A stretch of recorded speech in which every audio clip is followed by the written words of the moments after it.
Well, hello everybody. This is Naturalist James Anderson from the Morrow County Park District, and today I have, what's your name? Jeremiah, and we're at the read a supper, and we're in the woods, and we are to read a special book to you.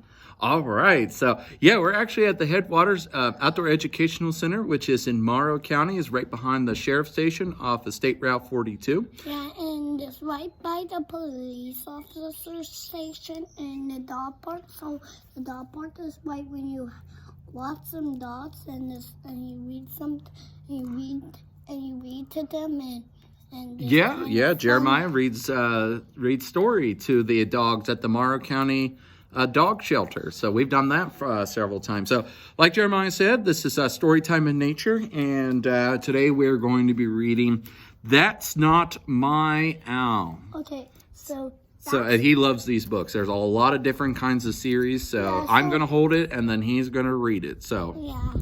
All right, you ready to begin, Jeremiah? Yep. All right, so let's begin.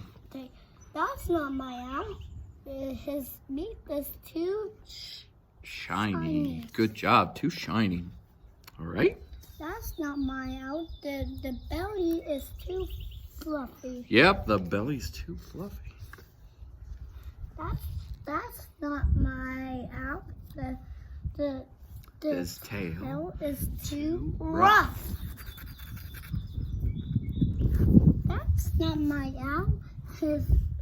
Her wings are too fuzzy. Too fuzzy. Okay. That's not my owl. Its ear tufts are too soft. Too soft. That's my owl. The baby's bellies are fluffy. So fluffy. All right. Well, boys and girls, we hope you enjoyed that story. And maybe Jeremiah will come by, and yep, we'll do that another time. So, all right, guys, have fun, be safe, but most of all, go out and explore your Morrow County parks and your green spaces. Bye, everybody. Bye, everybody.